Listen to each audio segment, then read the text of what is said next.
The shuttle doors opened with a soft hiss, and Park stepped onto orbital station Helios 7 for the first time.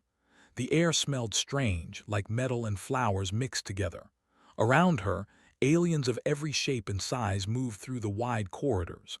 Some had 4 arms. Some floated. Some had skin that changed colors as they walked.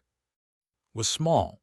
She stood at just over 5 feet tall, with black hair tied back in a simple ponytail. Her uniform was new and still stiff against her skin.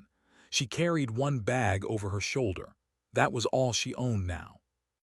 A tall creature with blue scales looked down at her as she passed. Its eyes went wide for a moment, then it quickly looked away. Notice this. She noticed everything. Earth had only joined the Galactic Collective 3 years ago. Humans were still rare out here in the stars. Most aliens had never seen one in person. They only knew what the databases told them, and the databases said something very specific about Earth. Class 12, extreme gravity, toxic atmosphere, predator species dominant. Found her assigned room on Deck 9. It was small but clean. A single bed, a desk, a window that looked out at the endless black of space. She set her bag down and sat on the edge of the bed. Her grandmother's voice echoed in her memory. The old woman had held her hands before she left Earth. "Show them nothing," her grandmother had said. "Show them nothing until they force you to show them everything." Had nodded, she understood. The next morning classes began. Sat in the back of every room, she took notes. She did not speak unless spoken to. When other cadets tried to talk to her, she gave short, polite answers. Yes. No, thank you, I am fine. Most cadets left her alone after that. Humans made them nervous, even if they did not understand why.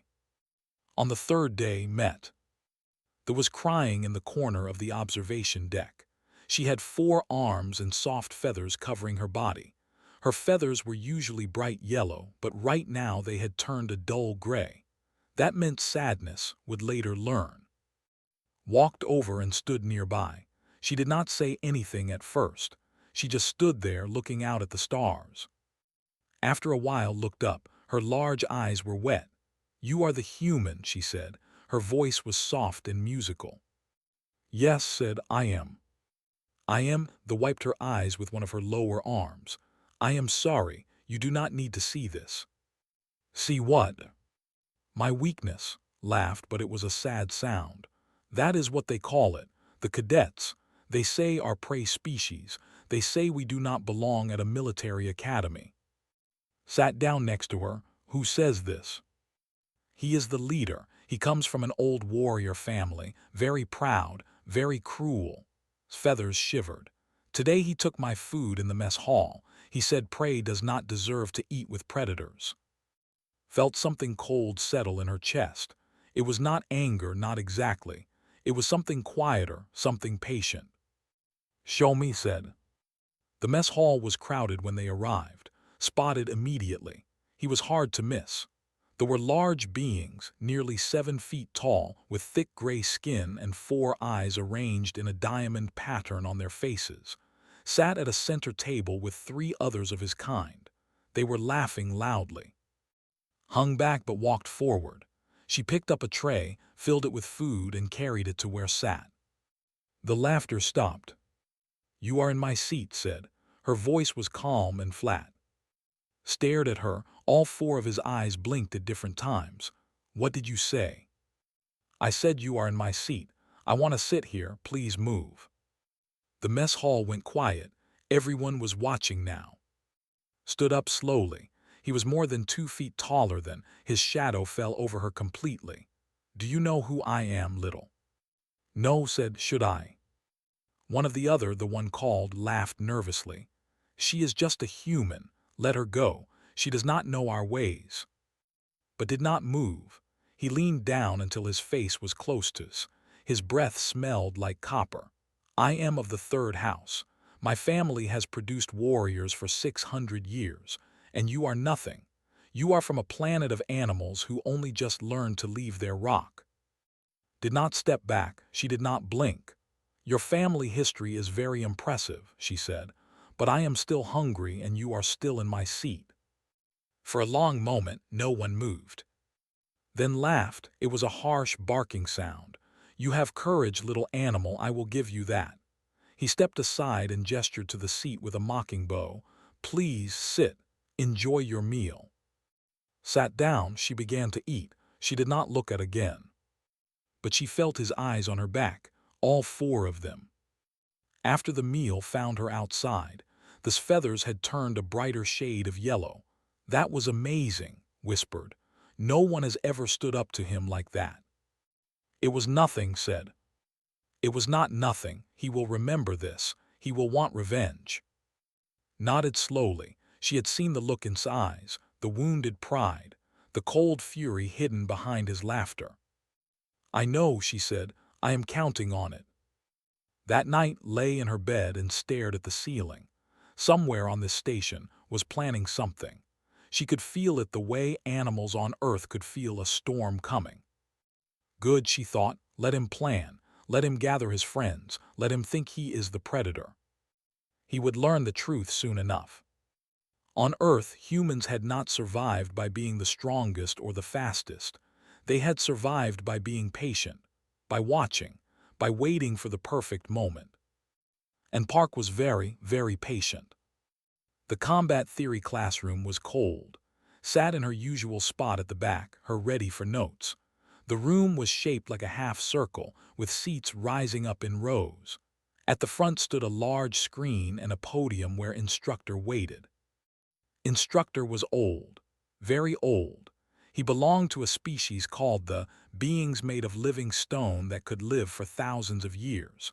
His voice sounded like rocks grinding together, but his mind was sharp. He had fought in 12 wars and trained hundreds of officers. Today, he was teaching about species advantages in combat. "Every species has strengths," said, his stone fingers tapping the podium. "They have thick skin and four-eye vision. They have speed and flexibility. They have raw power. Understanding these advantages is the key to victory." He pressed a button and the screen changed. A blue and green planet appeared, Earth. "Today we discuss the members of the collective," continued. "Humans."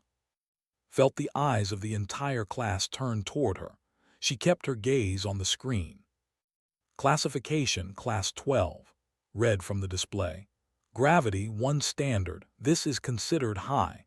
Atmosphere, oxygen-nitrogen mix with trace toxins. Temperature range, -40 to +50 degrees. Dominant species evolved as persistence predators." A cadet raised his hand. It was one of his friends. "Instructor, what does persistence predator mean?" Stoneface could not smile, but something in his voice suggested amusement. "It means humans do not hunt by being faster or stronger than their prey. They hunt by following, by never stopping.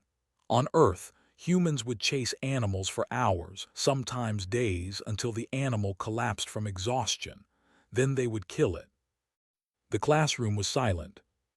"Human bone density is approximately twice the galactic average," continued. "Their muscles are adapted to constant high gravity. Their reflexes evolved to fight predators that could kill in seconds, and their pain tolerance is remarkably high." Stood up without asking permission. "Instructor, this is ridiculous. Look at her," he pointed at. "She is tiny. She looks like she would break if I pushed her." Turned his ancient eyes toward. "Cadet, would you like to test that theory?" Hesitated. The classroom waited. "No," said finally, sitting back down. "It was just an observation." "A wise choice," said. "The databases also note that humans are responsible for the extinction of over 300 species on their own planet. Not through war, through hunting. They killed them all." After class, walked slowly through the corridor. She was thinking about what it said. Most of it she already knew, but hearing it spoken out loud, seeing the fear in the other cadet's eyes was different. Caught up with her near the elevator. These feathers were a nervous orange color. "I need to tell you something." Looked around to make sure no one was listening. "I heard talking with his friends after class. Tika and they are planning something." What kind of something?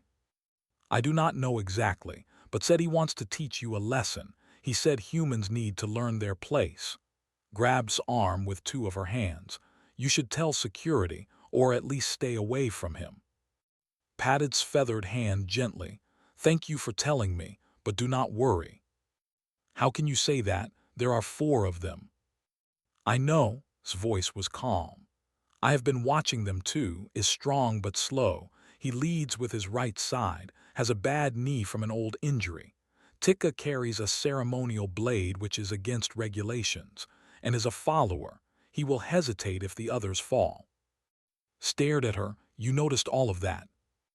On Earth, if you do not notice things, you die, shrugged. It becomes a habit. That night, sat in her room and read through the Academy regulations on her. She found what she was looking for in Section 7, Rules of Engagement. Cadets may use reasonable force in self-defense when attacked. Force must be proportional to the threat.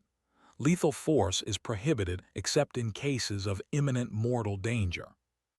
Read the section 3 times, then she read it again. Proportional force. That was the key. She needed to hurt them enough to send a message, but not enough to get expelled. It was a careful line to walk. She thought about her grandmother again. The old woman had taught her to fight when she was young. Not fancy martial arts, but simple, brutal techniques designed for survival. How to break a grip, how to strike a throat, how to use an enemy's weight against them. Fighting is not about being strong, her grandmother had said. It is about being smart. It is about ending the fight before the other person knows it has started. The next morning woke early. She did stretches in her room, loosening her muscles, preparing her body. She ate a small breakfast. Too much food would slow her down. As she walked to class, she passed in the corridor. He smiled at her, all 4 eyes gleaming with cruel amusement. Good morning, little, he said. I hope you are ready for an interesting day. Nodded politely. I am always ready. She walked on, feeling his gaze on her back. The Applied Tactics classroom was on deck 14. It was larger than the other rooms, with open space for practical demonstrations. Today, instructor was supposed to teach a lesson on defensive formations. But when arrived, instructor was not there. The classroom was almost empty. Most cadets had left already, looking nervous. Only a few remained in the back corners, pretending not to watch.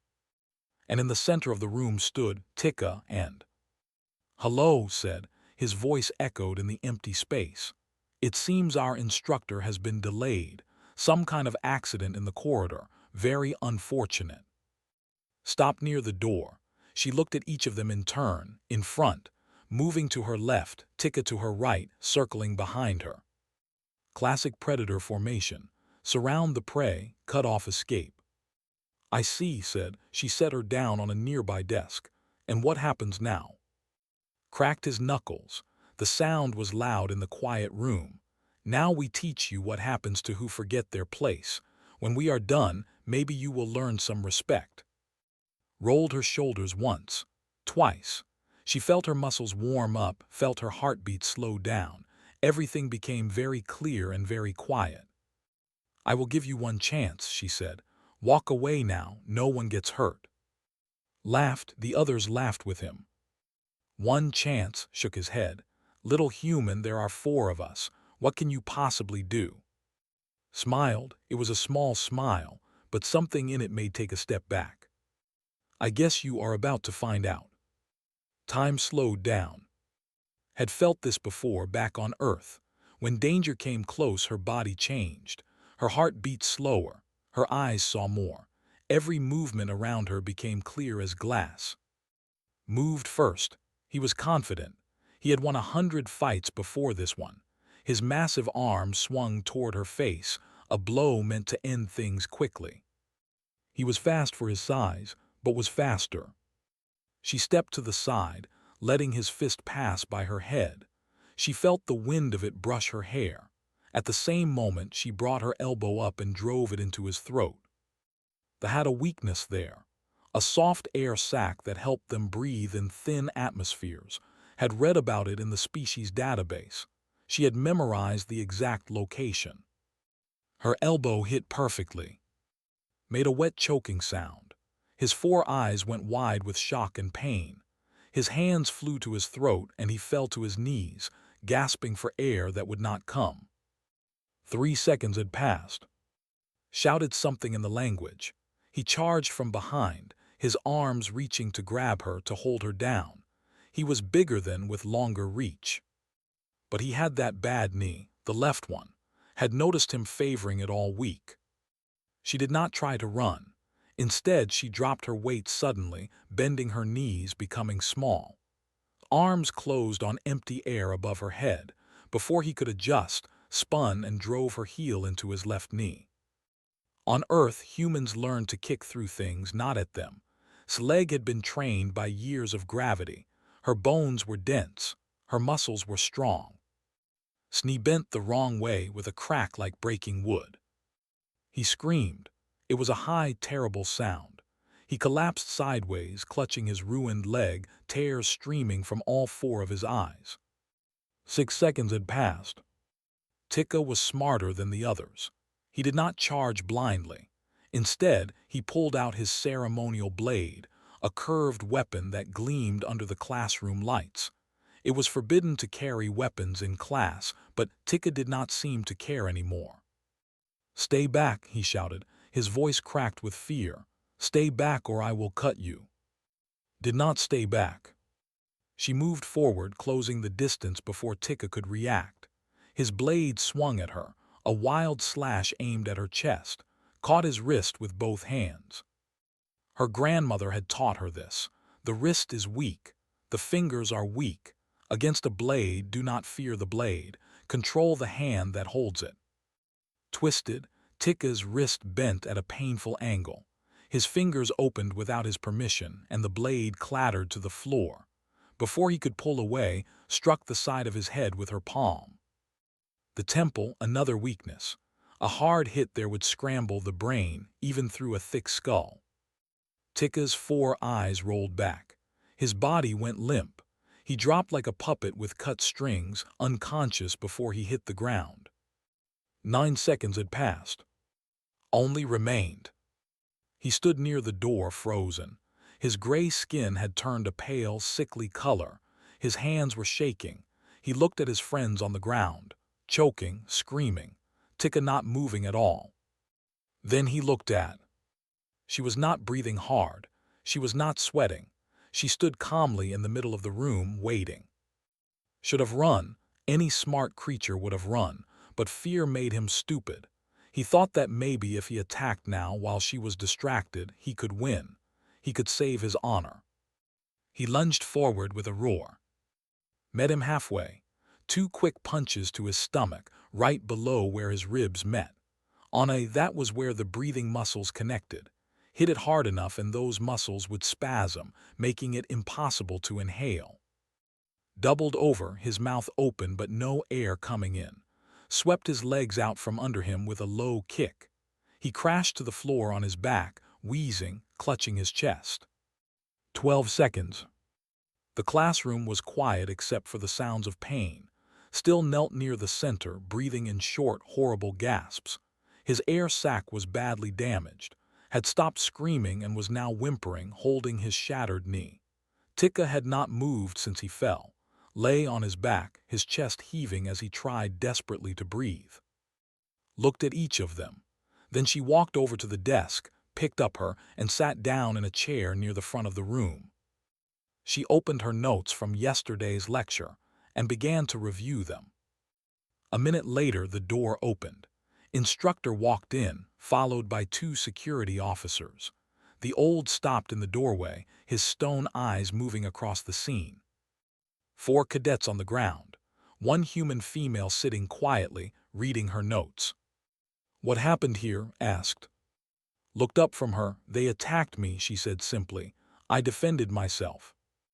Looked at the fallen cadets. Then he looked at the ceiling where a small red light blinked steadily. The recording light. The classroom had cameras. Everything had been captured. I see, said slowly. His voice was unreadable. Security, call the medical team. These cadets need the infirmary. He paused. All 4 of them. The security officers moved quickly, calling for medical help on their communicators. More cadets began to gather at the doorway, peering in with wide eyes. Walked over too. He stood in front of her desk, his ancient stone face impossible to read. Cadet Park, he said, how long did the fight last? Considered the question. 12 seconds, she said, maybe less. Was silent for a long moment.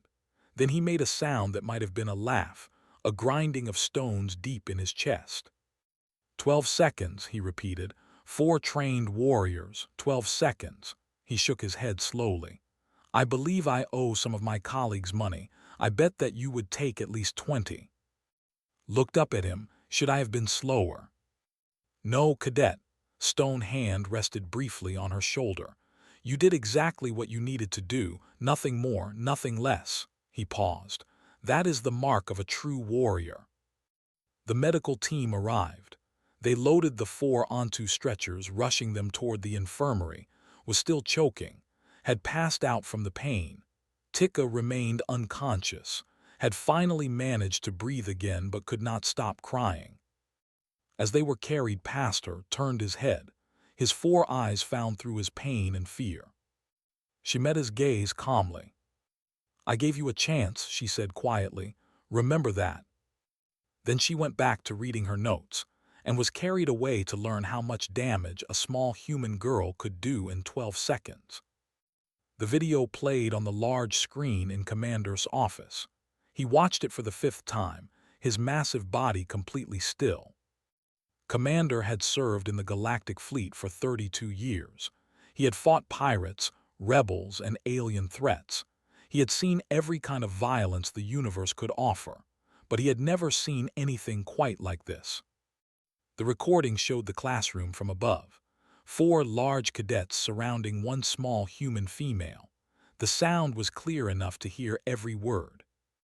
I will give you 1 chance. Walk away now. No one gets hurt. Then the fighting began, or rather the ending began, because it was not really a fight, it was a demonstration. Paused the video just as elbow connected with throat. He stared at the frozen image for a long moment. Play it again, he said, slow motion. His aide pressed a button and the video replayed at quarter speed. Even slowed down, the human moved with frightening precision. Every strike hit exactly where it needed to hit. Every movement was efficient. No wasted energy. No hesitation. 12 seconds, said softly. She put 4 cadets in the infirmary in 12 seconds. Yes, Commander. His aide, a nervous named, pulled up medical reports on his. Cadet has a severely damaged air sac. Recovery time is estimated at 3 weeks. Cadet's knee is completely shattered. He will need surgery and extensive therapy. 6 weeks minimum. Cadet Tika has a severe concussion and is still unconscious. Cadet has 4 cracked ribs and bruised breathing muscles. Shook his head slowly, and the human. Cadet Park, she is unharmed, not a single scratch. She has been waiting in the holding area for 2 hours. She asked for a book to read while she waits. Almost smiled. Almost. Get me Medical Officer Tana. I want to speak with her before I make any decisions. Medical Officer Tana arrived 20 minutes later. She was from a species called the beings who looked like tall, thin insects with kind eyes. She had worked at the academy for 15 years and had treated every species in the collective. Commander, she said, bowing slightly, how can I help? You have treated humans before, yes. A few times. There are not many humans in this sector yet. Tana's large eyes blinked slowly. Why do you ask? Gestured at the screen where the video was still paused. I need to understand something. This human female, she is small. She looks fragile. How is it possible that she did this? Tana walked closer to the screen. She studied the frozen image of for a long moment. Commander, I need to explain something about species. She turned to face him. Most of us evolved on planets that were kind, low gravity, stable temperatures, few predators. Our bodies are adapted for comfort and efficiency. And humans. Humans evolved on a world that tried to kill them every single day. Tana's voice was matter-of-fact. High gravity that crushed weaker beings, whether that could freeze or burn them within hours. Diseases that attacked from inside. And predators. So many predators. Animals that could rip them apart in seconds. She pointed at the screen. This girl's bones are twice as dense as us. Her muscles are adapted to constant high gravity, which means she is far stronger than she looks. Her reflexes evolved to dodge attacks from predators much faster than any. And her brain, Tana paused. Her brain is wired for violence in ways we do not fully understand. Pattern recognition, threat assessment, combat calculation. It all happens below conscious thought. Was silent. Commander, Tana continued, I examined the injured cadets. Do you know what struck me most? She held back. Every single strike was calculated to injure, not to kill. She could have crushed throat completely. She could have hit Tika hard enough to cause permanent brain damage. She chose not to. She showed mercy. She showed control. Tana's voice was firm. That is much more frightening than mercy. Mercy is an emotion. Control is a skill. This human knew exactly how much damage to cause.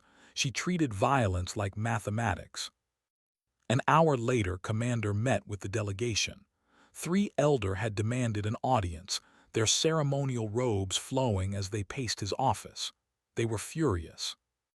This human attacked our children without provocation, the lead Elder shouted. His name was, and his family had donated heavily to the Academy for generations. She must be expelled immediately, charged with assault, sent back to her primitive world. Waited until finished shouting. Then he pressed a button on his desk. The video played, full speed, full sound. I will give you one chance. Walk away now. No one gets hurt. Then the attack. Then the 12 seconds of brutal efficiency. When it finished, looked at the elders. Your children surrounded an isolated student. They blocked her escape. Cadet Tika drew a weapon, which is forbidden by Academy rules, and they initiated physical contact first. Cadet Park acted in clear self-defense. Self-defense, he sputtered. She destroyed them. She stopped them, stood up.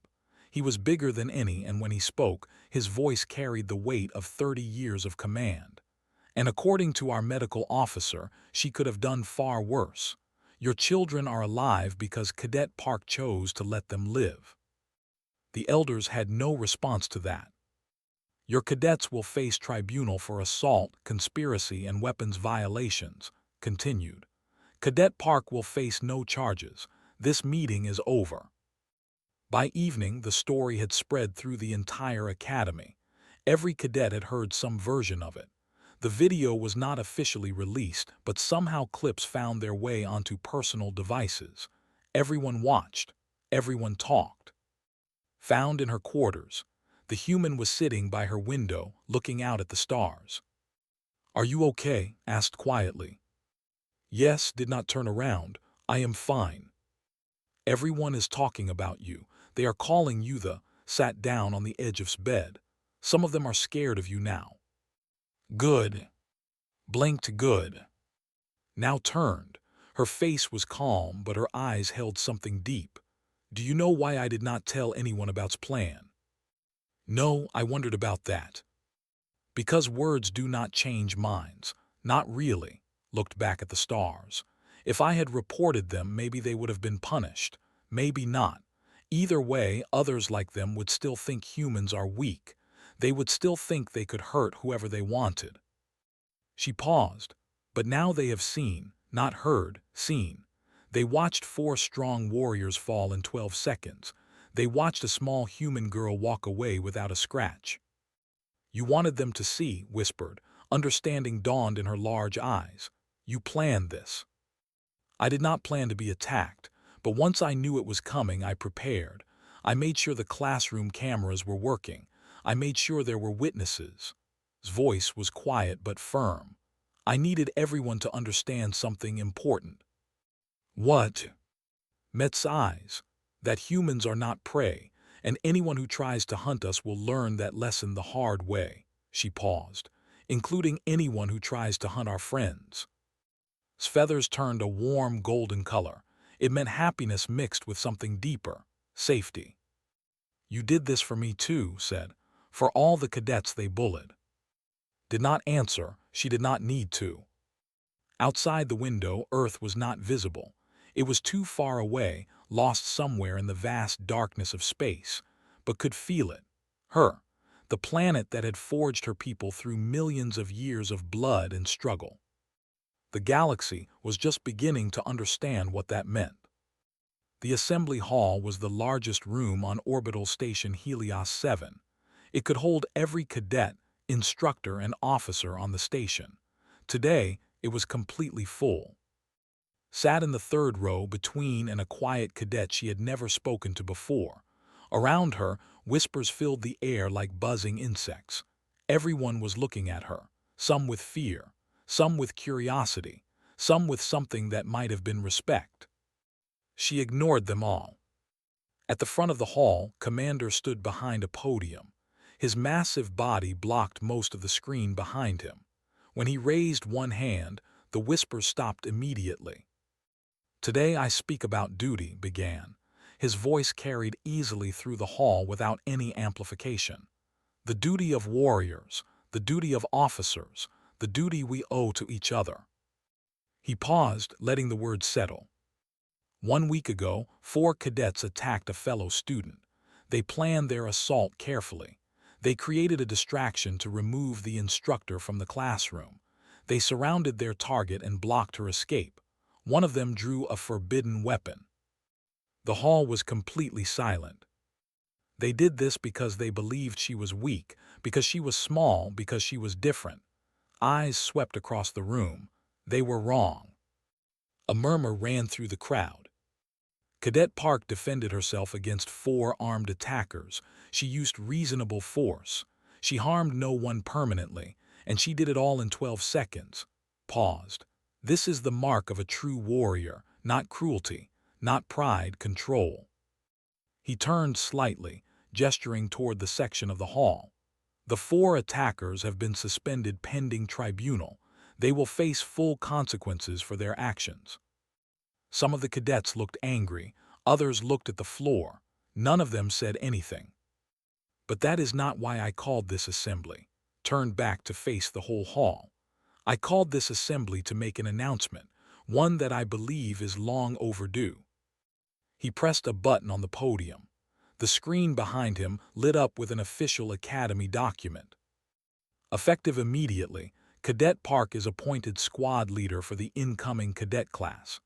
She will be responsible for training, discipline, and welfare of 40 new cadets from across 12 star systems. His eyes widened slightly. This she had not expected. The hall erupted. Some cadets gasped. Others shouted questions. A few actually cheered. The noise grew louder and louder until raised his hand again. This appointment is not a reward for violence, he said firmly. It is recognition of character. Cadet Park showed restraint when she could have shown rage. She protected herself without destroying her attackers. She turned a moment of danger into a lesson for all of us. He looked directly at Cadet Park, please stand. Stood, the hall fell silent again, 1,000 eyes fixed on her small figure. Do you accept this responsibility? Took a breath. Yes, Commander, I do. Then come forward. She walked down the aisle toward the podium. Her footsteps echoed in the quiet hall. She felt the weight of every stare, heard the small sounds of beings shifting in their seats. When she reached the front, she turned to face the assembly. For a moment, no one moved. Then stood up. Her feathers were bright gold, the color of joy and pride. She began to clap, her 4 hands making a sound like gentle rain. Another cadet stood. Then another, cadets from what they called prey species, the small ones, the weak ones, the ones who had been bullied and mocked and hurt. They rose from their seats and they clapped. Soon half the hall was standing. The applause grew louder, echoing off the walls, filling the space with sound. The section remained seated, but noticed something in their four-eyed faces. It was not hatred. It was not anger. It was something more complicated, something that might someday become respect. After the assembly, walked alone to the observation deck. She needed quiet. She needed time to think about what had just happened. The deck was empty except for one person. A human male stood by the wide windows, looking out at the stars. He wore the uniform of a senior officer, with commander's marks on his shoulders. He turned when he heard her footsteps. His face was weathered and calm, with streaks of gray in his dark hair. His eyes held the look of someone who had seen much and said little. "Cadet Park," he said. His Korean was clear and familiar after days of speaking only Galactic Standard. "I am Commander. I have been hopping to meet you." Bowed slightly in the Korean way. "Commander, I did not know there were other humans on this station." "There are not many of us yet, a dozen in the whole sector," he smiled slightly. "But we are growing. Your actions today will help with that." They stood together in silence for a moment, watching the stars. "You know this is just the beginning," said finally. "What you did will not be forgotten. Some will fear you, some will hate you, and some will test you again, hopping to find weakness." "I know," his voice was calm. "I am ready." "Are you?" Turned to face her. "Being a symbol is harder than being a warrior. Warriors only need to win fights. Symbols need to win hearts and minds." Thought about the prey species cadets who had stood up to applaud, about the fear in this eyes that might someday become something better. "My grandmother taught me something before I left Earth," she said. "She said that the strongest thing in the world is not force, it is patience, the water that wears away stone, the root that breaks concrete, the small creature that survives while the giants die." Nodded slowly. "Your grandmother sounds like a wise woman. She survived 3 wars and raised 4 children alone.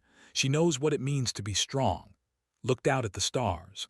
Somewhere out there, impossibly far away, was Earth, her home. "The galaxy thinks it knows what humans are," she continued. "They have read the databases. They have seen the classifications. Predator species, dangerous. But they do not really understand." "No," shook her head. "They see the danger. They do not see the love, the loyalty, the ability to sacrifice everything for the people we care about." She paused. "That is what makes us truly dangerous, not our strength, our hearts." Was silent for a long moment.